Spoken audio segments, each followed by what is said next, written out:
Hey True Core crew, Coach Christy here to talk to you a little bit about strict pull-ups and why it's so important to work on strict pull-ups and hopefully get strict pull-ups before you start kipping. So I'm going to go through a couple different things and then I'm going to show you a little progression that I kind of like and have used for myself in the past when I was really trying to get my strict pull-up for one and then build my numbers in strict pull-ups. So first, a couple things why strict is so important. So first of all, strict requires a different type of range of motion than kipping. Kipping is actually going to take your body through a more extensive range of motion. So if your mobility is not there in your shoulders and your thoracic spine, then it's actually going to take a toll on your body in some way or another. So let me show you a little bit of that. So when we do a strict pull-up, our body is going to be right below the bar, and then when you think about pulling up, we're going to try to keep a nice hollow position that whole time.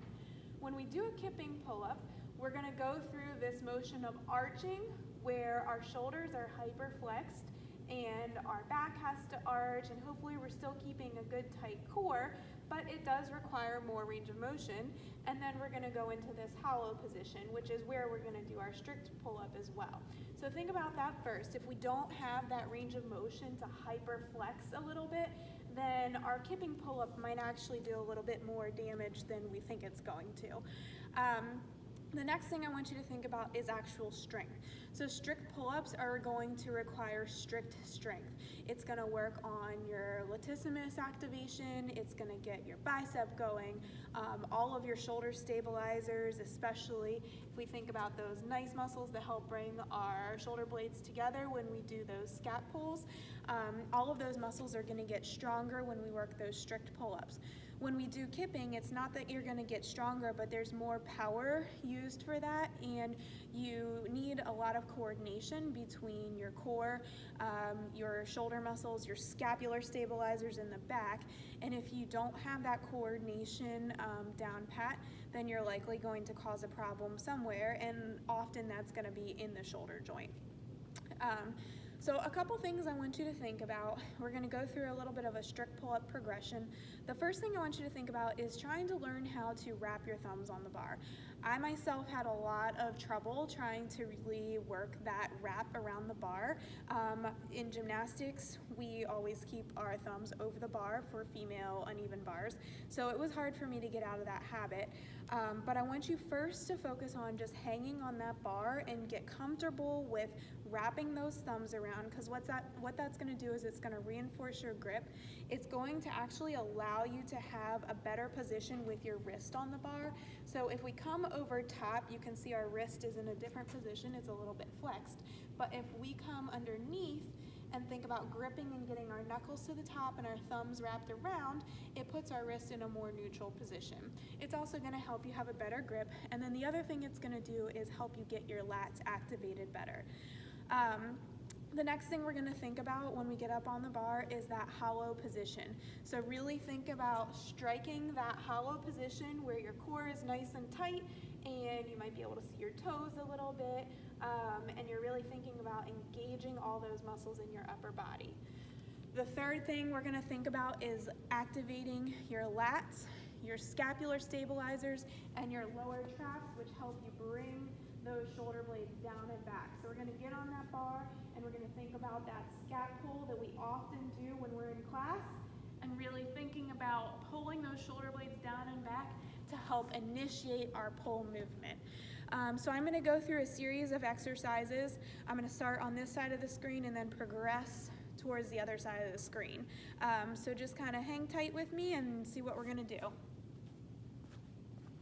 The first thing we're going to do is a banded lat pull down. So I just have a green band here right now. PVC pipe is going through.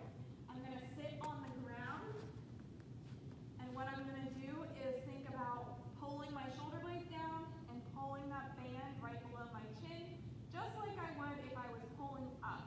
And then I'm going to let it go nice and slow to work on that nice eccentric control of getting our lats and our shoulder stabilizers active.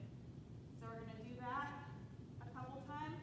This is a great way to get your lats engaged before you start working on those strict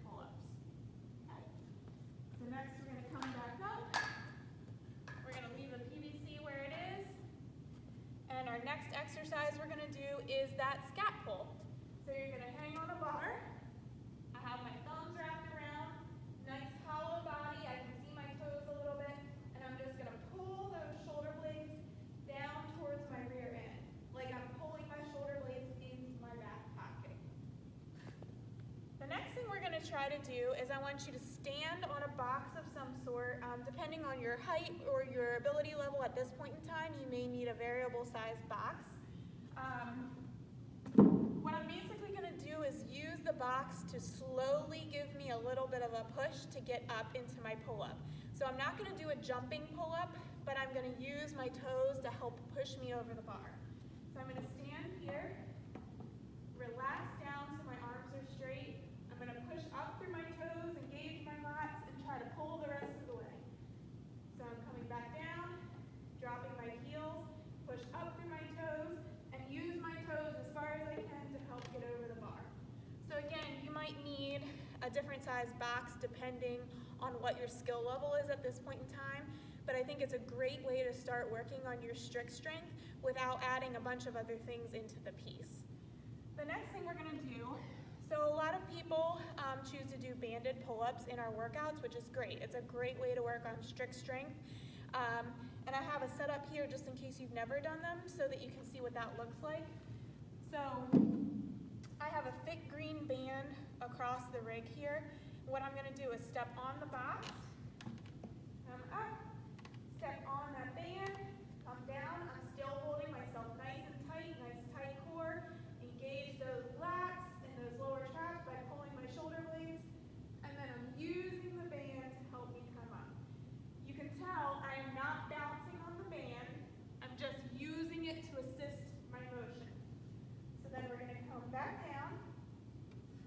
Once you get through those levels, the next thing you can try is do those strict pull-ups. So maybe you can't get the full way over the bar.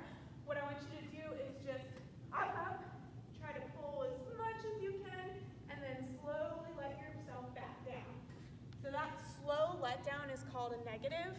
It's a great way to work on eccentric control, so the ability to bring yourself back down to your starting position. Negatives are really great for building strength. The only thing I want to advise you on is you don't want to do a ton of negatives in one workout. So they do tend to strain the muscle much more, just because eccentric actions are actually going to cause a little bit of tearing in your muscle.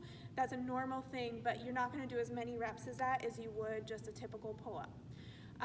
Lastly, we're going to go into the regular pull-up. So you're going to jump on that bar, nice tight hollow, squeeze those shoulder blades, chin over bar. Come back down, all the way down to the bottom position, squeeze, and pull over top. So this is a great way to really start working on your strength, getting your strict strength up, and it's a great way to help prevent injuries and try to get you ready for kipping pull-ups in the future by being stronger and preparing your muscles for the actions that they're going to be doing when you get into the kipping movement. If you have any questions or you need any ideas for progressions, please feel free to find me or any one of the coaches in the gym. Thanks!